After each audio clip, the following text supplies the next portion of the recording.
Tonight we again have some howling winds outside, and so I'm hoping that that does not cause any power outages. So far we've been okay, but one can never tell. So just letting you know, if I disappear, now you would know that something went wrong with the electricity as a result of the winds. So okay, so let's sit quietly for a few moments and let's focus on the breath.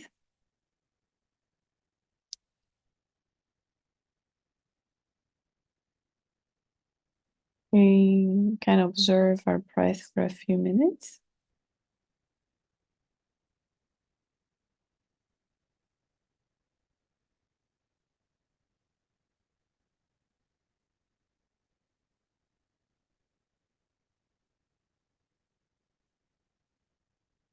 And invite your mind to stay in the present. Yeah. Let thoughts of the past go. Let your plans for the future go. Whatever ideas, memories, or thoughts pop in your mind, just observe them and let them go. Do not engage with them. Do not try to elaborate on them. Just like passing clouds.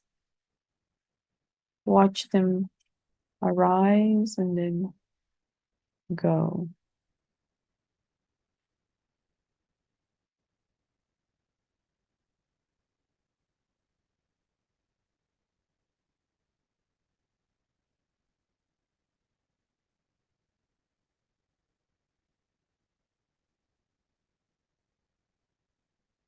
The idea is not to force the mind, not to push away your thoughts, but rather observe them, acknowledge them, and just allow the natural process of them disappearing. Can you hear me?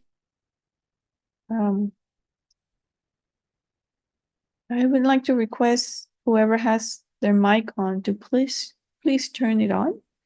Please turn it off, because we're getting some background noise that we shouldn't be getting during the talk. So thank you for doing that.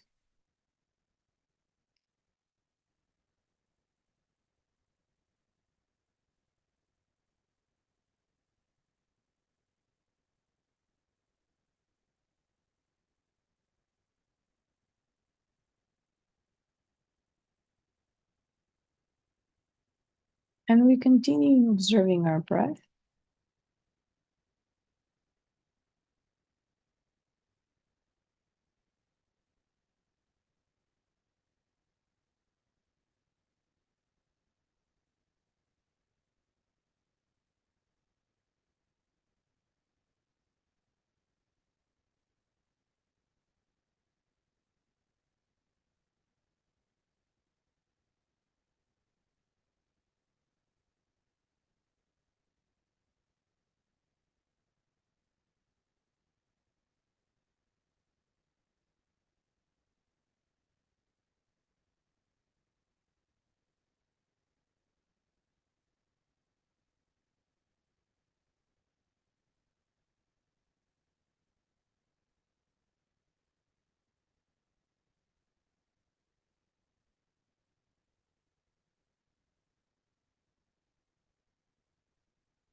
Okay, so now that we have a more tranquil mind, more present mind, let's take some time to set our motivation. Yeah.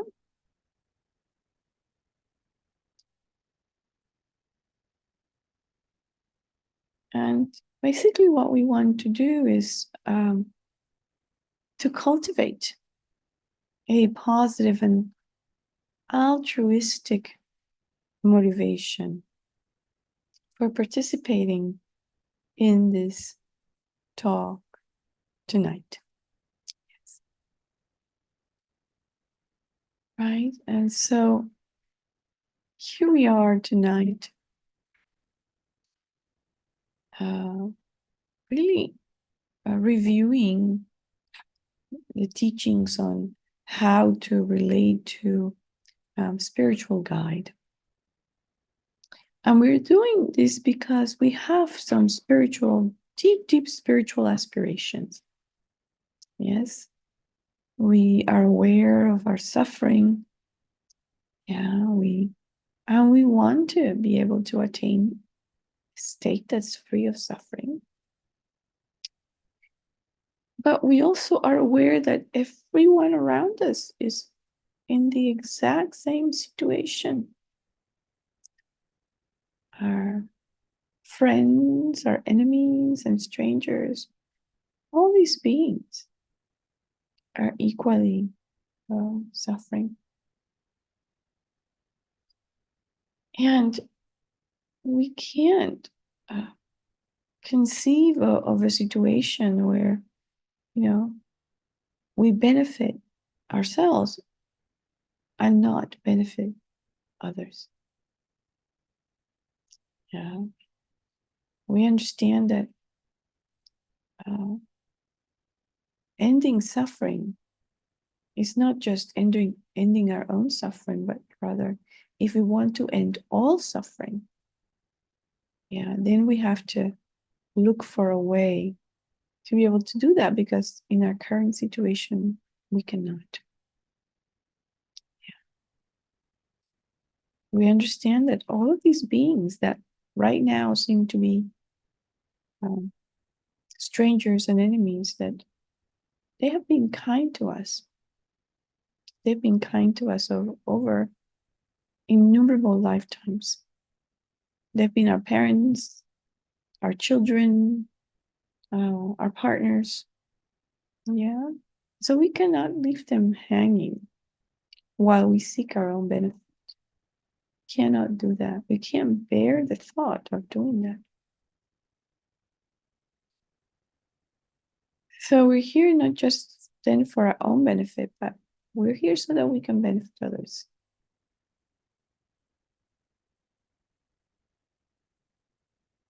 So that we can be truly a force for compassion and wisdom, and be able to benefit all. So let that be our motivation for this evening.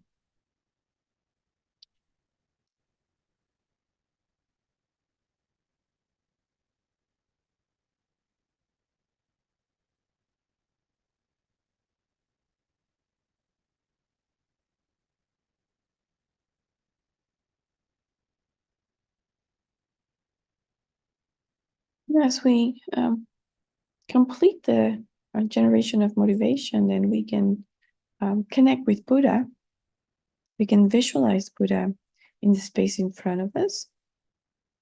Yeah. And we can use this image on the screen as a guide. And even if we don't get all the details right, even if we just have a general image, a body made of light, the real important thing is to feel the presence of a very special being right in front of us, and to feel that connection.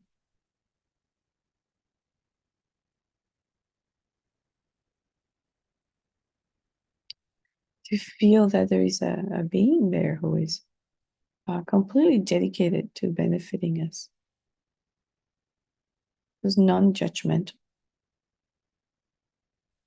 and whose compassion just radiates from every pore.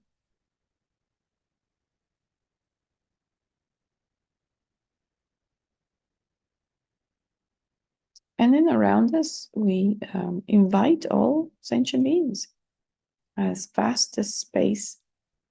We invite them to be here with us because we want to benefit them. You know?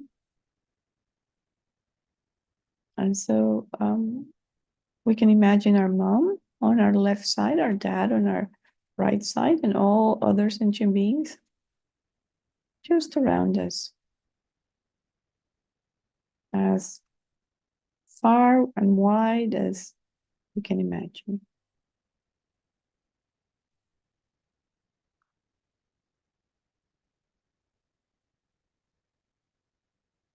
And with that visualization, then we can recite the refuge verse. I take refuge until I'm enlightened in the Buddha, the Dharma, and the Supreme Assembly. By my merits of listening to the Dharma, may I become a Buddha to benefit transmigratory beings. I take refuge until I'm enlightened in the Buddha, the Dharma, and the Supreme Assembly. By my merits of listening to the Dharma, may I become a Buddha to benefit transmigratory beings.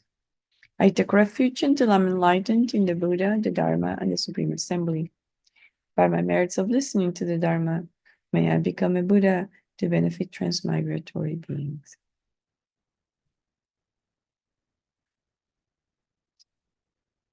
May all sentient beings have happiness and its causes. May all sentient beings be free of suffering and its causes.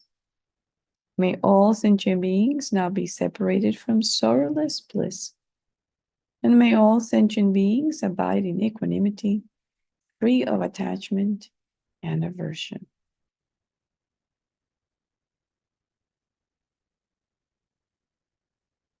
Okay. So tonight, we are going to continue talking about how we relate to a spiritual teacher. Yeah. And I thought I would start by just briefly touching upon something that you might have heard others say, about seeing our teacher as a Buddha. This is a very beautiful practice. Yes, it's a practice that really sort of strengthens our connection to the Buddha and to our teacher. Yeah, to see them as inseparable, to see our teachers as inseparable from the Buddha. Yeah. But in order to do that, I'm not going to so much attempt to do it with my own words, but I am actually going to read the advice that His Holiness gives in this regard, okay? And His Holiness says, the measure of gaining proper reliance on the spiritual master is wholeheartedly appreciating his or her good qualities and not focusing on their weaknesses or shortcomings, So in general, says the spiritual mentor, seeing the spiritual mentor as a Buddha is a form of useful and constructive imagination. Yeah, in most cases, it's not a reliable cognizer. And His Holiness continues, even though they're definitely ordinary beings and bodhisattvas among those who teach the Dharma, yeah, regarding our teachers as Buddhas, listening to their teachings, practicing accordingly, and respectfully serving our mentors enables us to be more receptive to the teachings. Yeah. and to their wise advice, and to experience many other positive results. Yeah. Because if our mind just seizes every opportunity to find imperfections in our spiritual mentors, yeah, then what are we doing? Yeah. If our mind constantly picks faults and criticizes our teacher, then we should ask, why am I here? Yeah. I'm here not to notice, yeah, the shortcomings, but to learn from their good qualities. Yeah. And so that brings us back to the reason why we're practicing the Dharma. Yeah. And His Holiness continues. He says, should we see flaws in our teachers, we can transform them into a learning experience. So, yeah. For example, if our teacher behaves rudely, we think, oh, that's how I look when I behave rudely, when I am rude. Yeah. In this way, we learned from the situation. If we can't give our spiritual mentors who have more good qualities than faults any space to be human, yeah, it will be difficult to develop tolerance and forgiveness towards sentient beings who have many, many faults. Yeah.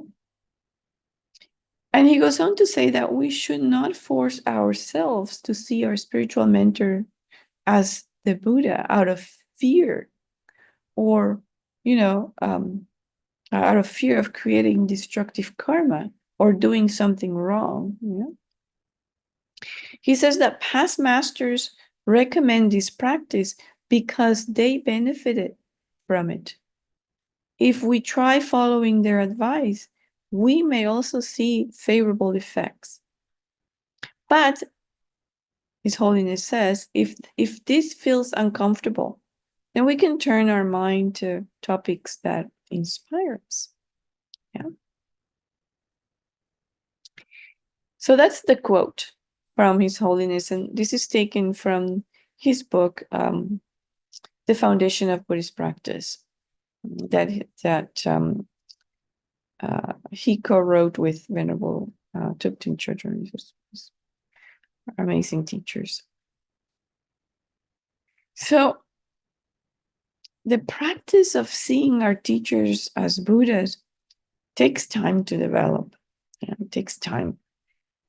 And we should not push ourselves or rush to it. Yeah, because if we do that, then it becomes fake, it becomes hollow, and we will not derive much benefit from that. However, yeah, if we allow that view of our teachers to emerge as a result of observing and reflecting on their good qualities, right? On reflecting how they benefit us and how they benefit all sentient beings. Yeah. Then, if we allow that view to grow in our hearts, right? Then it becomes a genuine view, and it becomes very powerful. Yeah. And in itself, it becomes a purification practice as well, because we're setting aside our ordinary mind that is used to criticizing and seeing the worst in people. And instead, we're utilizing our wisdom mind, a wisdom mind that sees the qualities, yeah, that sees the example that our teachers are providing, that sees their spiritual development, yeah, and that um can reflect on that, and then use that to really then equate that this or see this inseparability of the Buddha and the teacher. So that's the way to do it, and it takes time. If you want it to be genuine and deep, it takes time, but it's a great practice, isn't it? Isn't it a practice that will bring us great benefit? And I would really just encourage you to try and move towards that. For myself in my practice, in the beginning, it was very difficult. It was very difficult. There was a lot of resistance to doing that, and fear, a lot of fear also. Yeah. Because sometimes when we look at our guru, yeah, we start to bring to that experience, to that relationship, all of the baggage that we've had with people in power, with people in higher positions than us. And so we bring all that baggage of what we've experienced and we, boom, project that onto our teachers. And so when we start to think of them as being enlightened beings, as being inseparable from the Buddhas, then our mind starts going a little bit berserk. Okay, what do I have to do? How do I have to talk? How do I talk to them? How I behave? I don't want to do something wrong. I don't want to make a mistake. And so we spend all our time in this anxiety mode and not enough time really cultivating the respect and seeing the qualities. So that's why it's better to go slowly so that we can really um, nourish that view effectively. Yeah. And so um, how do we rely on our spiritual mentors through our actions? Yeah. So when we think of their good qualities and when we view them as Buddhas, as inseparable from the Buddhas, yeah, we're kind of relying them with our thoughts. We're generating trust with our thoughts. Yeah. And so that's a big practice in and of itself. But then we also have to rely on them with our actions. Yeah. So there are three ways in which we can do that. Yeah. The first way is to make offerings to our spiritual mentors. Yeah. Because due to their qualities, their realizations, the role that they play in our lives, yeah, their practice, everything that they do to benefit sentient beings, the great merit that they have accumulated, yeah, they become very potent spiritual objects. Yeah. And so when we create merit in relationship to this very potent spiritual being, yeah, that merit that we create is also very potent. It's a merit that have some substance to it. Conversely, yeah, we can also create a lot of negative karma in relationship to our teachers when we allow our mind to go to criticism, to go into anger towards our teacher, you know. So this um the potency of the object then makes the karma that we create in relationship to that object is very, very powerful. So it could be very powerful positively and very powerful negatively. So that's why we have to be very careful when we choose. Once we choose a teacher or several teachers, we don't have to have one, we can have several teachers. Yeah, but we have to relate to each one of them in this way, respectfully, right? So once we make that choice of a teacher, then we have to be very careful how we view them, what we think about them, how we talk about them, and how we relate to them. Because of this situation that they are such a potent object of devotion that we can generate either very good positive karma or also very bad negative karma, depending on how we relate to them. Yeah. So the second way to rely on them with our actions, yeah, is to actually offer service to them, right? To volunteer to help out with the projects that are important to them, the projects that benefit sentient beings that are very dear to their heart. And so by helping those projects come true, then we are offering service to our teacher, and that's very valuable, right? So that includes looking after their personal needs. Also, it includes things like cooking for them, running errands, making sure that the living space is nicely arranged and clean and organized and all that. Yeah, and taking care of them when they're ill. When I was living at the Abbey, at Shravasti Abbey, um, the Abbey has this wonderful um, uh, once a month day they call Offering Service Saturday.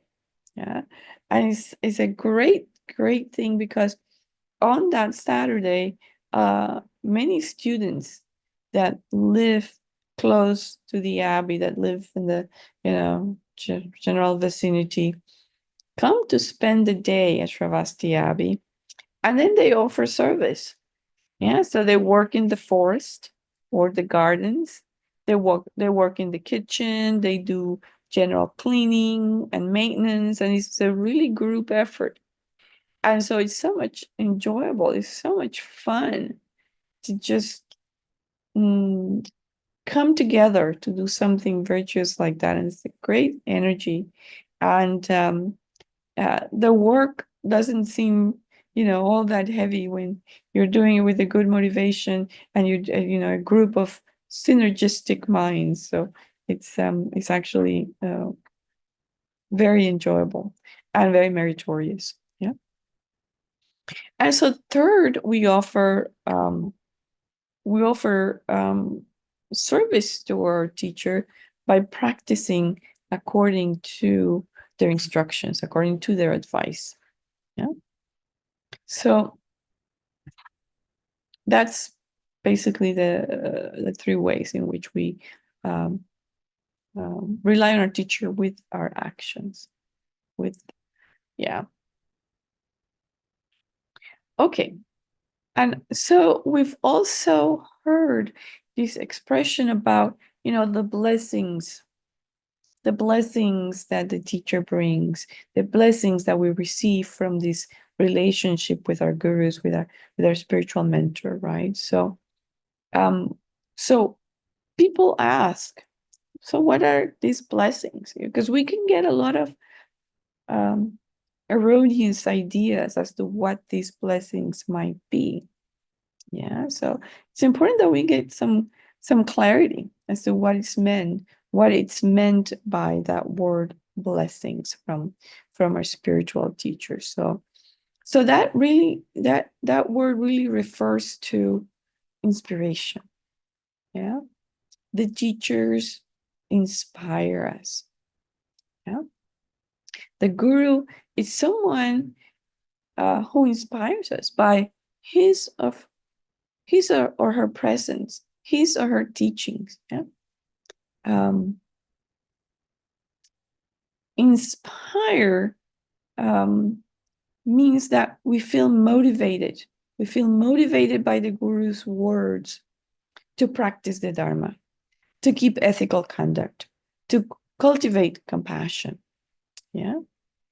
In other words, the guru's role, yeah, the way that they inspire us is to help us generate virtue, yeah, to help us increase our good qualities and let go of our negative qualities. Okay.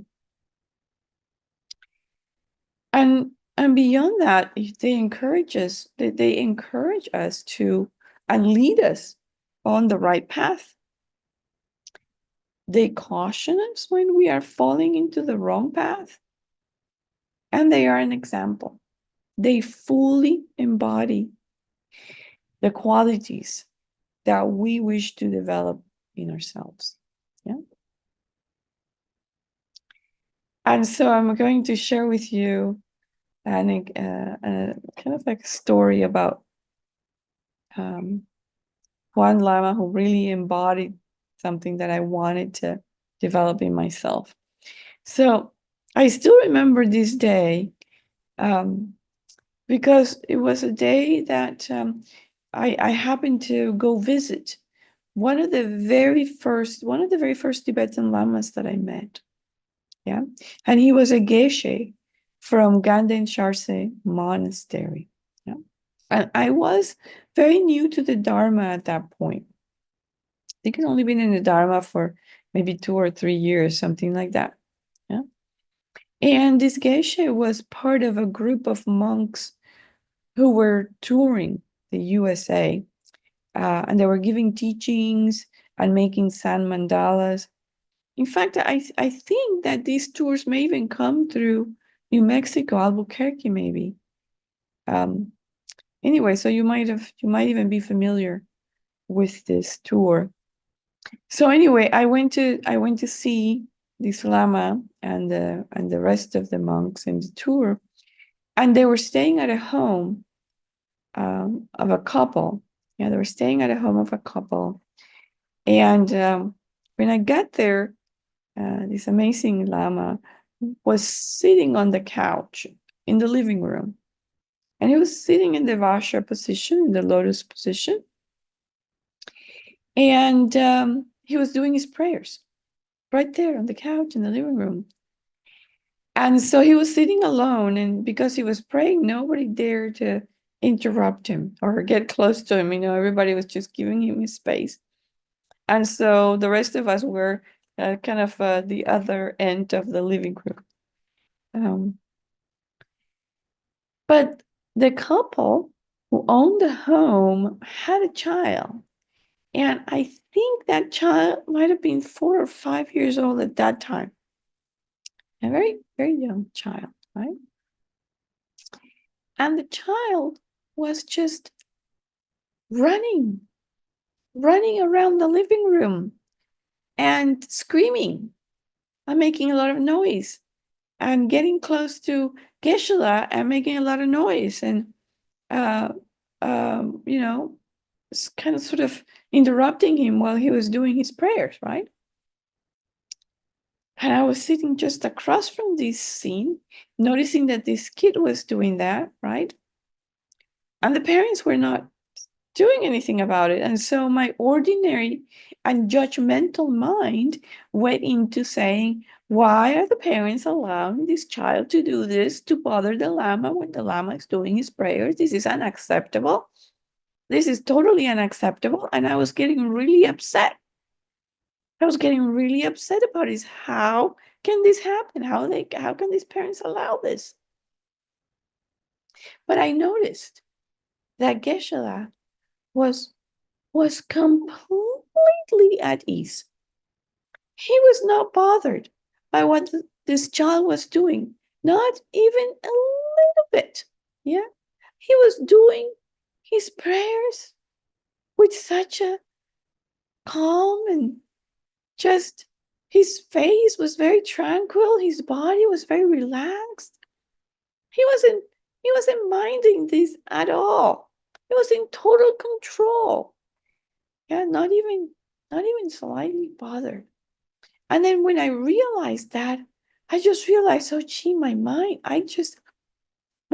really needs a lot of work. And then at that moment I thought, I wish someday I can practice just as Geshe-la is practicing right now, with such composure, with such patience, with such fortitude. Yeah. So this lama, without saying a single word, just with his attitude, yeah, completely inspired me in that way. And wow, that is a powerful, powerful teaching without saying a word. And the inspiration that I got from that. Wow. And the clarity that I got from that. I saw my mind so clear. It's like my mind right now is just very disturbed. And boy, do I need to work on it. And he didn't say anything. And so this is something that I cherish. Yeah, this example of what a teacher can do without doing anything. Yeah. And so that's precious. When we get something like that, then we realize how precious to be close to these teachers really is. Well, how fortunate we are. Yeah. Of course, we can also get inspired by reading text, Dharma text, scriptures, sutras. We also get inspired when we do rituals. I love doing that, rituals, because my mind immediately goes into a different mental state. Yeah. So those are also very good ways to get inspiration. Even we can be inspired by non-Buddhist spiritual leaders. Yeah. However, yeah, our relationship with our teacher is unique in that we have a close connection with a living exemplary of the teachings. And the nourishment that we derive from that is more powerful than anything else. Yeah. And it's very immediate, just very in the moment. Yeah. I'm going to share another story about another situation with one of my teachers. Yeah. So, uh, um, so I went to visit the teacher. I believe it was his birthday. I'm not 100% sure on that, but I believe it was his birthday. And so there were other people coming and making offerings. So I was bringing an offering. Yeah. And so I got to the reception place where my teacher was sitting. And he was sitting like receiving people who were coming to wish him well and give him gifts and so forth. So I arrived and there were some people in front of me. I was in line to do this. And in front of me, there was a couple. And again, I need to say that I was still kind of new to the Dharma when this happened. Luckily for me, I was new to the Dharma when this happened. But I was in line, and in front of me, there was a couple, and it was their turn to show their gift, to give their gift to Geshe-la. And they were like hippie. At least my judgmental mind immediately went to labeling them hippies. They're hippies. And they're giving him a gift. And my judgmental mind immediately went to thinking, wow, that's kind of a raggedy thing to give Geshe-la. How can they possibly have the nerve to give this to their teacher? This is not a proper gift. My gift, on the other hand, is just the best gift ever. I went through a lot of trouble to get this gift, and I got it in a very nice shop, and it's brand new. It's not used like the one that they're giving him. So my gift is superior. And so I was developing a lot of pride about how my gift was superior, and I was disparaging what kind of gift they were giving, the couple were giving to Geshe-la. And this is all going on in my mind while Geshe-la is busy receiving the gift from this couple. So when my time came, when they finally, and then I started getting anxious because I wanted to give him my gift quickly so that he could see my wonderful gift. And why is he still talking so long with this couple? I mean, just they need to stop. They need to move away so I can give my wonderful gift to Geshe. because this is the gift that's gonna make his day. So then I finally get to stand in front of Geshe-la and offer my gift. And Geshe-la ignores me completely. He ignores me completely. He doesn't even extend his hand to take my gift. And there I am in this very awkward position, offering my gift to Geshe-la, and he's not having any of it. Not having any at all. Right? Luckily for me, who was now feeling very awkward and very awkward and very embarrassed, luckily the assistant took it from my hands and I was allowed to go. I don't remember Geshe-la saying a word to me, right? So this was my situation. And then I started to analyze why that happened. Why that happened? Well,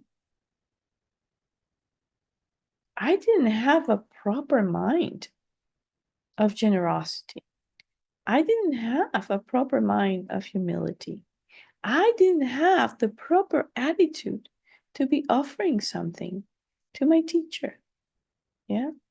And he knew it. Of course, he knew it. Yeah. And that was one of the best teachings I've ever received. Again, he didn't say a word. He didn't say a word. But that teaching has remained in my heart for more, I think it's over 20 years. It is one of the teachings that I will never forget. And thanks to that teaching, yeah, I am now extremely careful what kind of mind I have when I'm making an offering, when I'm making a gift, right? It's like, I don't ever want to repeat that. I don't ever want to indulge my pride and everything else that was going on at that moment. Yeah. And so, what an amazing gift I got. And there I was, thinking I was going to give Geshe-la the gift. And Geshe-la was the one who gave me a gift that has lasted for about 20 years and will continue to last until I die. How amazing is that? Yeah, how fortunate. So when we have this relationship with our teacher, there are so many ways they can impact our practice and our life. We just have to kind of open our eyes and pay attention. Yeah. So these are the things to treasure. Huh? They're not always going to do it with words. They may not always do it with nice words. But everything that they give us is a practice. It's a gem for practice. Yeah. So another way to interpret and see this idea of receiving the blessings from the guru, right? It's in situations like the examples that I just mentioned, that I just shared with you, right? Because one of the things that these gurus were confident about, right? They were confident that in what they were doing, they had the best motivation. Geshe-la's motivation was not to make me feel bad. He didn't say, oh, I'm going to teach that person a lesson. That was not his motivation. His heart was wide open to me at that moment. And he knew what I needed at that moment. And he was kind enough to offer it to me. Yeah. So when a blessing, we can see the blessing as the coming together of positive causes and conditions, right? So we've created causes. If we have met the Dharma in this life, it's because we've met the Dharma in previous lives. So we've planted some positive seeds in our mind, some causes for again reconnecting with the Dharma in this life and reconnecting with teachers in this life, right? So then we have those in our mind. And so the spiritual teachers, yeah, and also holy objects, yeah, scriptures, mantras, rituals, tankas, yeah, these all are conditions. Conditions that when they come together with the causes that we have created, then help us generate virtue, help us generate positive states of mind. Yeah. So these holy objects operate as positive conditions, which when they come together with our own causes that we've created, generate and enhance our positive mental states. And then based on that, we create more virtue. Yeah, based on that, we generate more merit. Yeah, based on that, we plant seeds for future happiness. Yeah.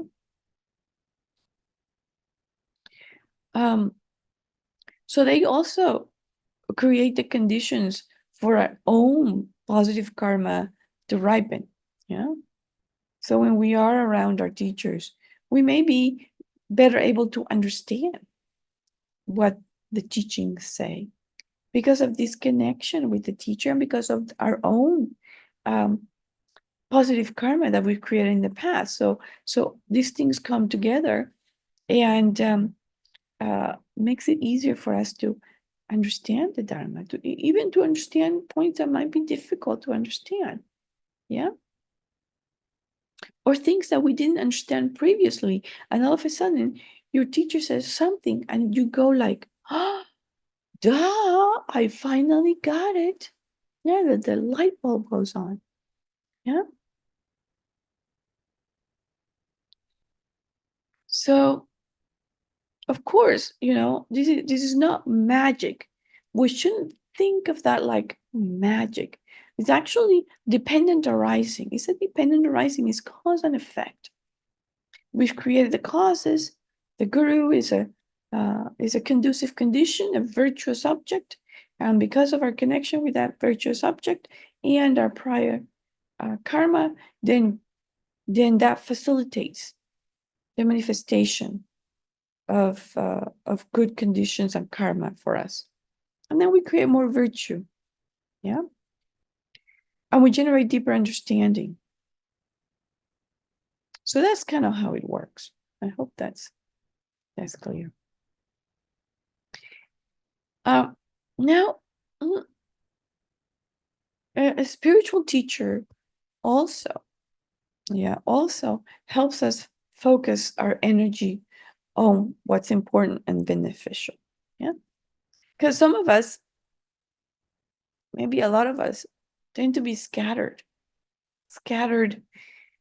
with mundane activities, with mundane concerns. Yeah.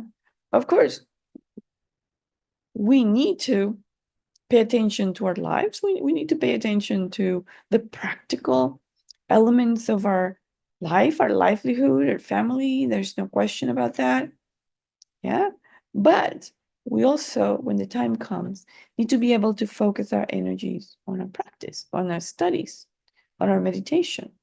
And so the gurus help us do that. Yeah, they help us focus our energy on what's important and beneficial. And so there is this analogy of the sun, the magnifying glass, and kindling. Yeah. So if we're camping out,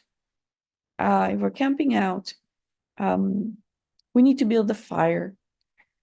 So what we do is when the sun is out, we take a magnifying glass, we collect some kindling from the woods and take the magnifying glass and make sure that the light from the sun hits that magnifying glass. And then pretty soon the rays will just concentrate on the kindling, they will heat them up, and then we'll have fire.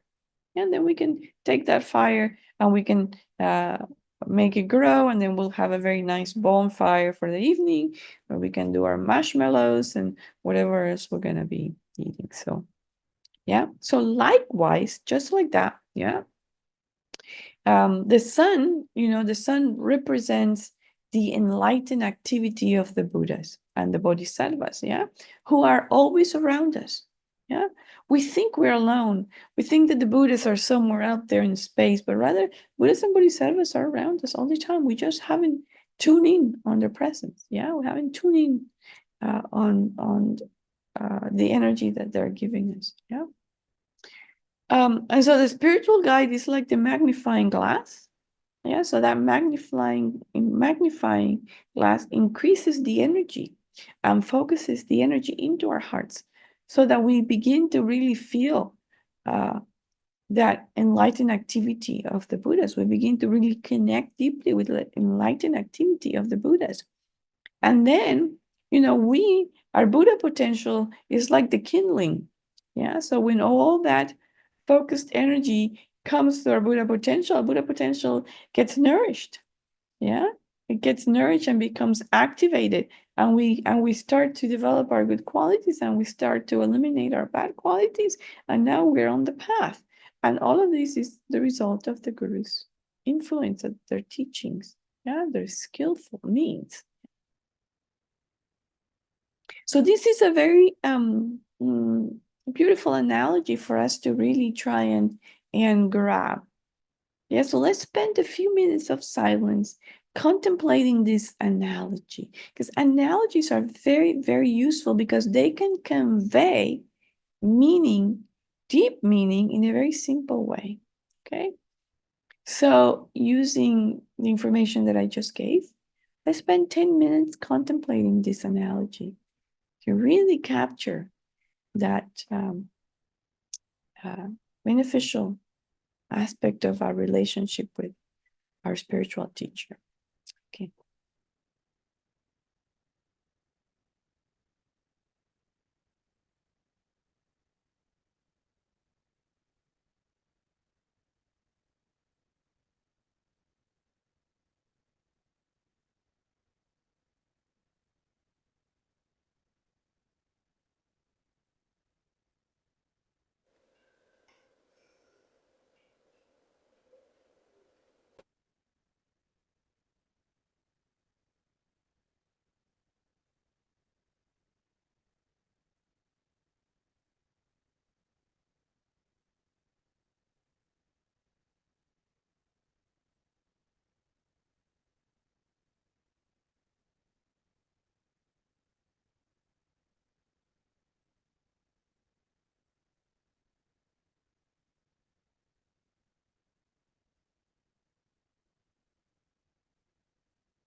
Okay. So I also want to briefly mention mm,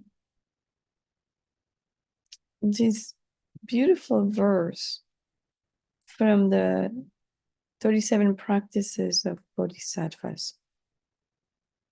And it's verse number 6, and it reads, "When you rely on them, your faults come to an end, and your good qualities grow like the waxing moon. Cherish spiritual teachers even more than your own body. This is the practice of bodhisattvas." Yeah. Cherish spiritual teachers even more than your own body. Because we really love our body. I mean, our body is one of our most precious possessions. We don't want to part with our body. We try to beautify our body. We try to protect our body, cover it with nice clothes, give it nice food, give it wonderful and luxurious environments. Yeah. We just adore our body. We have so much cherishing for our body. We don't even want our body to get a little paper cut. Yeah. Can you imagine if we were to cherish our spiritual teachers like we cherish our body? Now that would be a practice. And that's the practice of bodhisattvas. So if we want to be bodhisattvas, right? If you want to be bodhisattvas, we can start to work on it. Because it's going to take a while. Yeah. So, but it's it's the nature of what the teachers do. Yeah.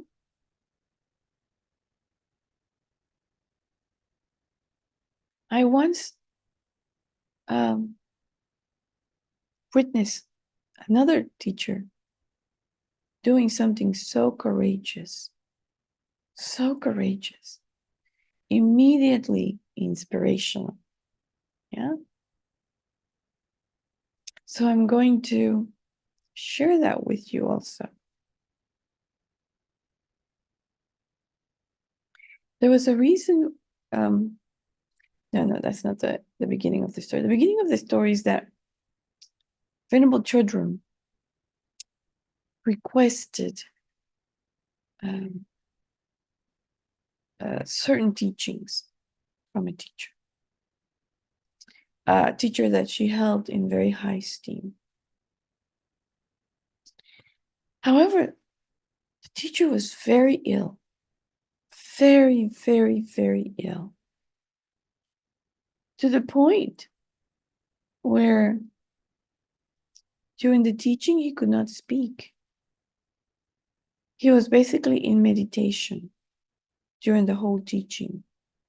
And it was one of his students, yeah, who was actually providing the words for the teacher. But that teacher taught, I think it was for an hour or longer, in this state. And it was so beautiful to see this teacher completely dedicated to benefiting, so much so that he didn't care that he was sick.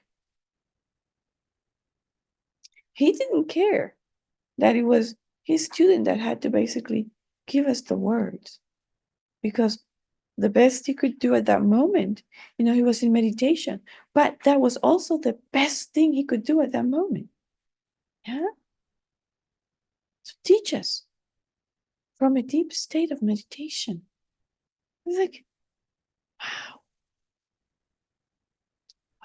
Total dedication to students, total dedication to sharing the Dharma, total dedication to benefiting.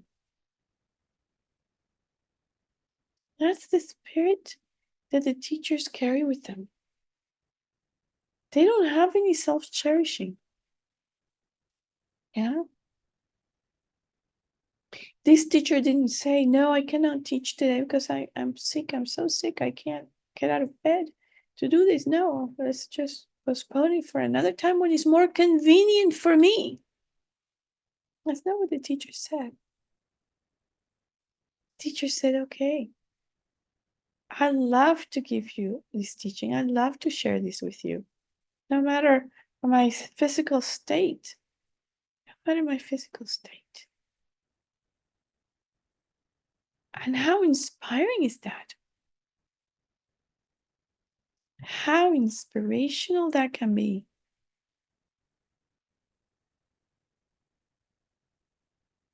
The teacher, unfortunately,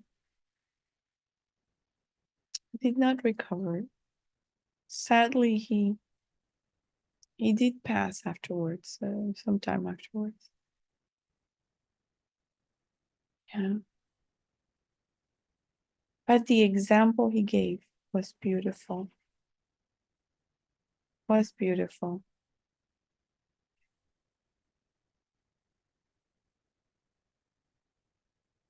And then, we just invent any excuse not to go to teachings. I'm busy today. Today's my day to go out bowling with my buddies. Today, I have to mow the lawn and I'm tired from mowing the lawn. I have a little bit of allergies. So I'm not going to the teaching, or I really don't get that teacher. It's just not, doesn't suit my character, my personality. That's how our mind works. But the teachers don't have that mind. Yeah. They teach no matter what. And our own Lama Selpa Rinpoche, he taught all night. He taught all night. He didn't need to sleep. He much rather teach. If we start thinking about all these examples that our teachers give us, I mean, really, really.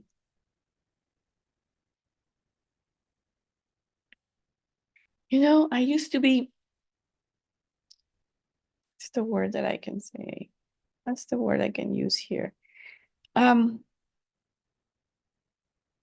Sometimes people would come to me before I met the Dharma and talk about this wonderful teacher here and wonderful teacher there, and this teaching here and this teaching there, and people just bragging about all these.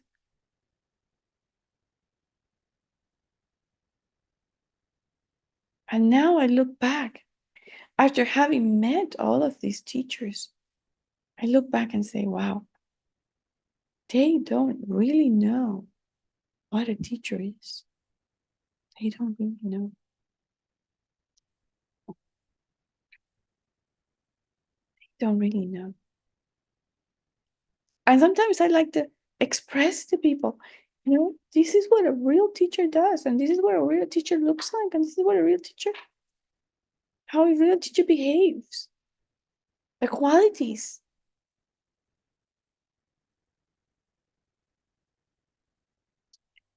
So we are fortunate, really, to have met um, fine examples of spiritual teachers, spiritual guides. And there are different kinds of teachers within the Buddhist context. There are different kinds of teachers, right? Um,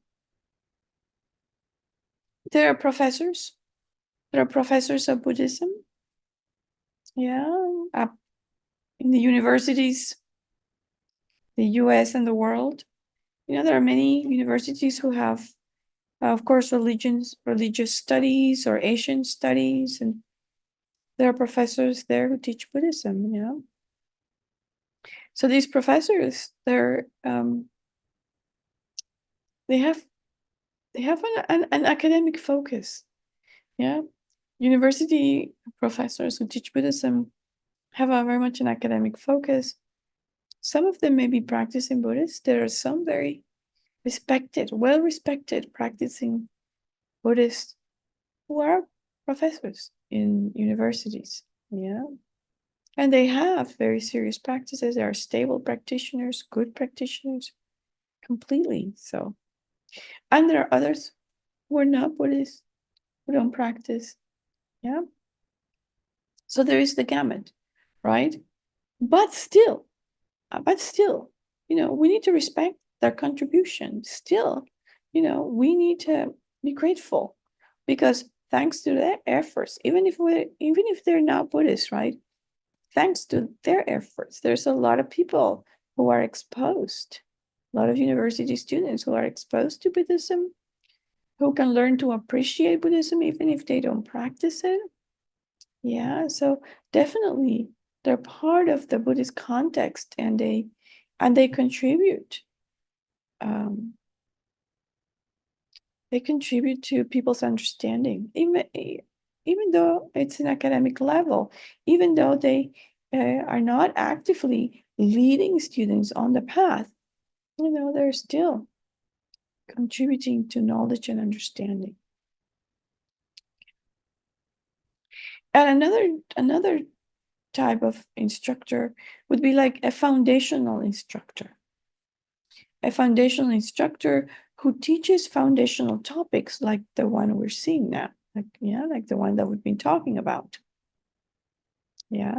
So these instructors may be lay or maybe monastic, and they have some experience and they have some studies, and you know, uh, they can be very good practitioners, stable practice, and they're trying to share what they know, what they have received from their teachers. Yeah, they're trying to share. They may or may not have realizations on the path. They may or may not. Yeah, but they do have a good motivation. They do have an interest in continuing to develop their bodhicitta and their wisdom. Yeah. So I think that's kind of where I fall. I fall into this category of someone who's trying to share something about a foundational topic based on my experience that I'm happy to share with you what little I know, what little I understand, what I have received from my teachers. Yeah. Of course, I don't hold myself as a spiritual guide. I don't represent myself in that fashion. And so, so there are many of us who are trying to contribute also, trying to contribute to Buddhism and to sentient beings. And then there are other types of instructors who specialize in meditation, and they really help us understand how to meditate. And and then there are some others who may be involved in teaching us the rituals, how to set up altars for different rituals. Um, that may be their area of focus or expertise, um, and they benefit us. They do a lot of benefiting us with sharing that knowledge of ritual and sharing that knowledge of meditation. Yeah. They may not necessarily be spiritual guides, um they may not necessarily be that, but they're contributing. Mm. And so then we have finally the category of those who can be considered spiritual mentors. So the spiritual mentor is someone who is qualified to guide others on the path. And so there are also different categories of spiritual mentors, depending on what they do, right? So some give us refuge. They give us the refuge precepts.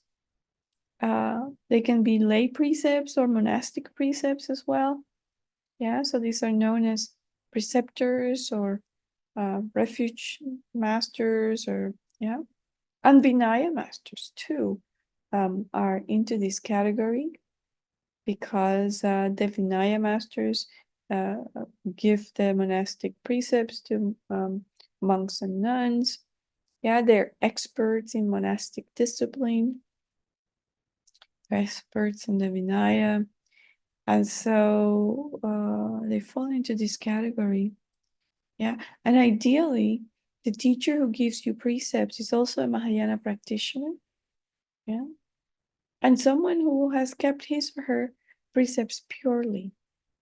It's very important. We also could have a Mahayana master. Yeah? And so from a Mahayana master, we're going to be receiving instructions on how to develop bodhicitta. They're going to be giving us the bodhisattva vows. Yeah. Someone who is qualified as a Mahayana master also would have other qualities, such as concentration, a realization of bodhicitta,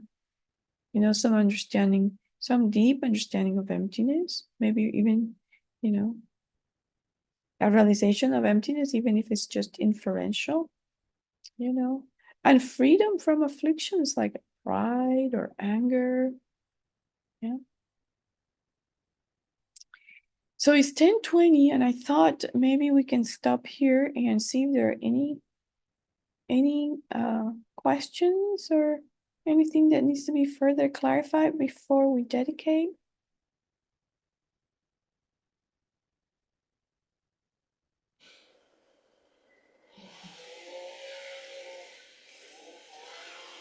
I think Jay has a question or a comment. Thank you, Vulnerable. I'm one of the things that comes up for me when this is discussed is that I feel I have a strong connection as a teacher with Tara. I don't feel a strong connection with anybody else. That has not happened for me. So my question that I ponder is, does your teacher, does your guru have to be alive? That's it, basically. So I think it's wonderful that you feel a very strong connection with Tara. It's beautiful. It's wonderful. Yes. And through that strong connection with Tara, at some point, you will have or feel a connection with a living teacher, right? But we also have teachers that are not alive. Yeah. For example, incredible masters like Jason Kappa, Atisha, Nagarjuna, yeah, Chandrakirti, all these masters whose texts and works and teachings form the basis of what our teachers are imparting to us. Those are our masters too. Those are our teachers too. Those are great beings who have been able to commentate on the teachings of the Buddha, to explain them in a way that we can understand them, that we can receive them, even now in our times, right? So yes, no, definitely, those lineage masters are part of the tradition that we receive when we're receiving teachings, and they're very much alive in those teachings. So when we receive those teachings from the Buddhas, those teachers are part of what we are getting. That their wisdom, is what we're getting. So yes, yeah. And some of our teachers have passed, Lama Sopa Rinpoche, Kuri Shenchen Rinpoche, so many others. And then we get to form a new connection with the reincarnation, right? So it's not like, oh, they die, they're gone, they forgot about us, we forget about them. No, this connection with our teachers goes from life to life to life until enlightenment. Until enlightenment. They're not going to forget about us until we are enlightened. They're not going to leave us alone until enlightenment, right? That's why they keep on coming back. It's a very serious commitment on their part. Yeah. And so we wait for them with great expectations. Like, when are they gonna get here? But even if they're in transition for a while, that connection is in our heart and it's alive. It's a very much an alive connection. I don't feel separate from my teachers, not even the ones who've passed. Yeah, who not reincarnated, or if they've reincarnated somewhere else that I don't have access to them yet. I don't feel separate from them. Yeah. But we have to cultivate that connection. We have to cultivate that closeness, even when they're not physically present. We have to cultivate it. They're already cultivating their commitment to us from their side. And from our side, we have to cultivate that connection. Yeah. When Buddha died, he said, I may be gone, but I'm leaving you my teachings. And as long as you have my teachings, you have me. As long as you're connecting with my teachings, you're connecting with me. So I hope that helps. Yes, thank you very much. Thank you. Okay.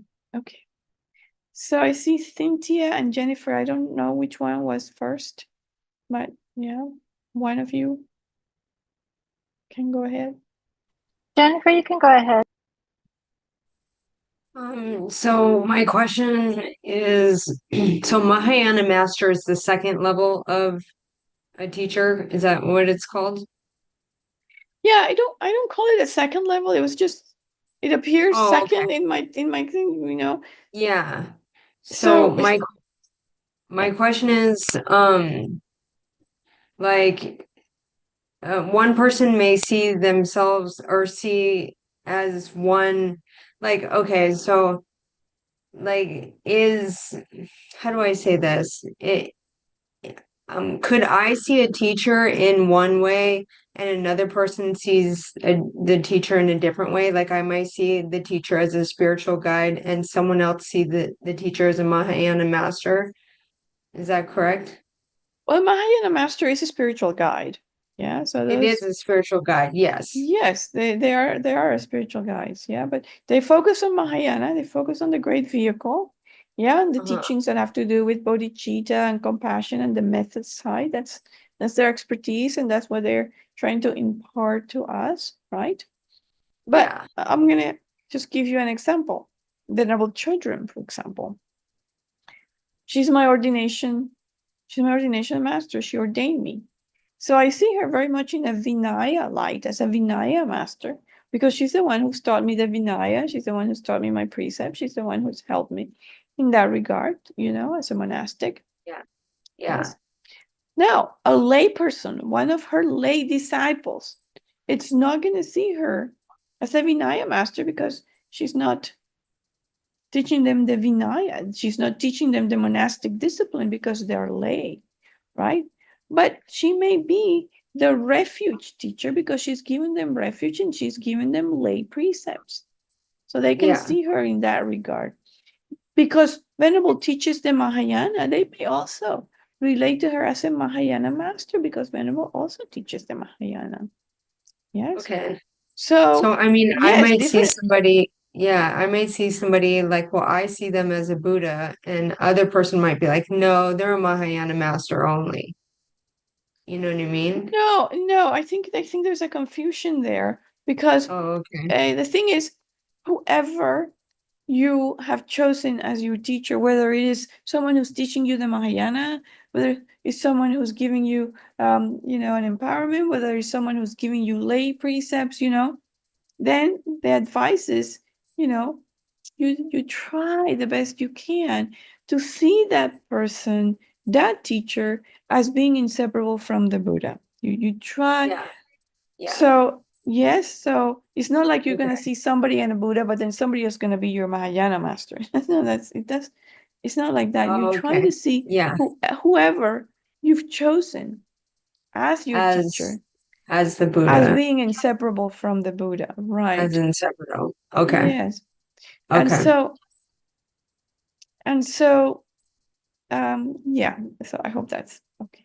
Yeah, that That's helps. clear. Thank you. Okay. Inseparable from the Buddha. Hi, Venerable. Thank you for your teaching as always. I appreciate your time teaching us. So my question is just maybe further clarification and not to belabor the idea of who's my teacher, but I know that it's like ultimately it's important for me, for us to have that teacher to guide us through the path. So, I, so when someone asks, like, do you have a teacher? I'm always like vacillate towards I have a teacher, maybe I don't. So when you say when we choose a teacher, is it just up to us? Because my understanding, I again, this is from just the varied teachings I've heard that keeps me confused, not the teacher but myself. That uh, it has to be on both sides. I cannot label a teacher if they maybe do not consider me or see me as a student. Okay, maybe you can clarify that further. Like, isn't the relationship two-way, or that teacher student thing is a two-way thing? Or do I just say, I've really been touched by this teacher, and also they've given me my vow. I feel that special connection. They are not my teacher. Yeah. Well, I think it Yeah, thank happens. you. I think it happens in different ways to different people.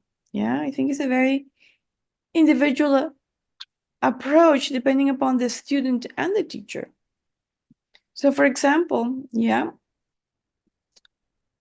with Venerable Children, I went to her and I asked her to be my teacher. Once I was sure that I wanted her to be my teacher, once I made that determination, yes, this is a person that I think that she meets all of the requirements, that she is the person that I feel very strongly connected to. So I'm gonna go visit her. I'm gonna go meet her in person, and I'm gonna humbly request if she can be my teacher. Yeah. And so how did I accomplish that? I requested her to give me a refuge. So I requested, please give me a refuge.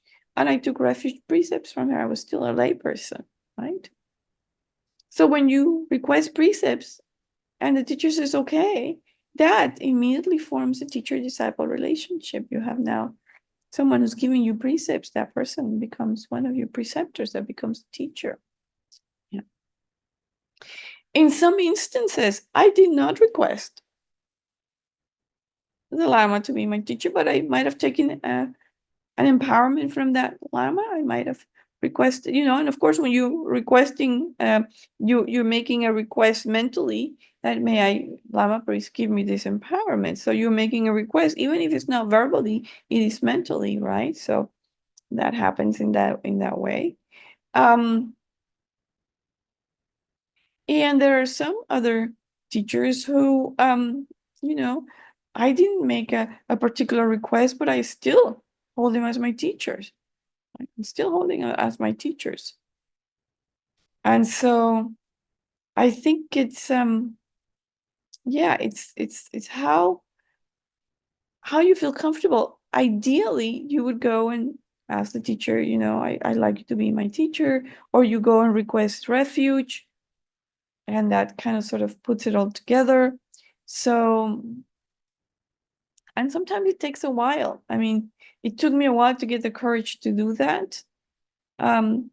Not with vulnerable children, no, but to get to the point where I felt like I could go to a teacher and ask for that. It took a while. Yeah. So, yeah, I think it's good to make the request. I think it's good to go in person. Yeah.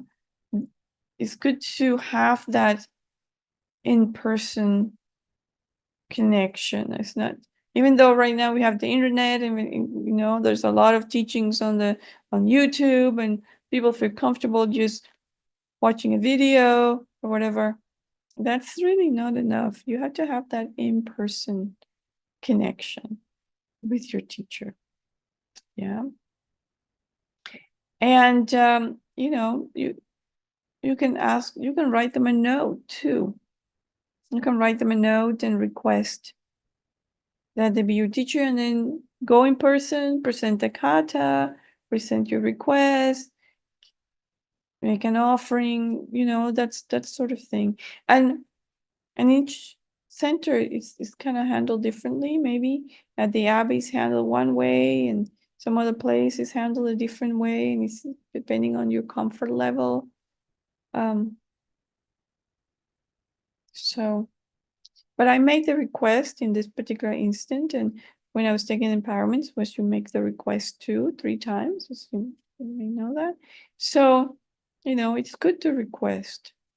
But I can also tell you there are some other teachers where I'm not requested, and I still hold them as my teachers. So, yeah. Thank you, Venerable. Okay.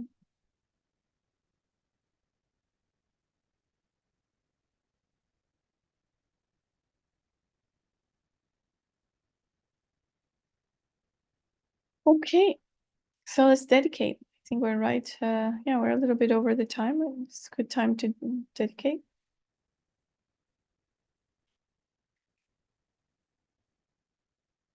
May whatever virtue I have collected benefit the teachings and all transmigratory beings, and in particular may it cause the essence of perfect pure Losandrakpa's teachings to shine forever. May the precious Supreme Bodhicitta, not yet born, arise and grow. May that arising not decline, but increase more and more. In the land encircled by snow mountains, you are the source of all happiness and good. All powerful Chen residents in Gyatso, please remain until samsara ends. Peerless teacher, an assembly of the children of the victorious ones, Shravakas and Pratyeka Buddhas, victorious Losang, father and sons, along with the lineage masters, all the objects of refuge of infinite lands, please bestow the virtue and goodness of accomplishing this prayer here and now. Holding and spreading the Muni's precious and complete teachings through explanation and practice, you wore the armor of patience that is never discouraged. Incomparable Venerable Guru, to you I make request. While striving single-pointedly for the sake of the victorious one's teachings, the sole gateway through which all benefit and happiness emerge, and from other living beings, you suddenly departed to peace. What a great loss. Nevertheless, through the undeceiving truth of the blessings of the ocean of the three jewels and the great waves of bodhicitta of the children of the victorious ones, may the smile of a reincarnation swiftly beam in glory for fortunate disciples.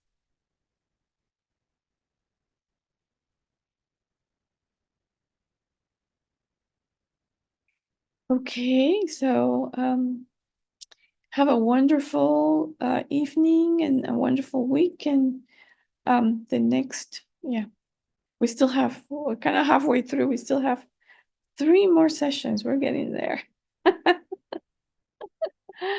All right, so the homework for this week, it's to really examine how are you feeling about this relationship with a spiritual guide. How are you feeling about what about the qualities of the teacher? How are you feeling about your own readiness, about how you're cultivating your inner qualities to be able to really be ready? And if you don't have currently a teacher, then you know, just think about how it would be if you did have one, how that would impact your practice if you did have one. Okay, so just things to reflect upon. All right, good evening then. Good Thank night. you, Venerable.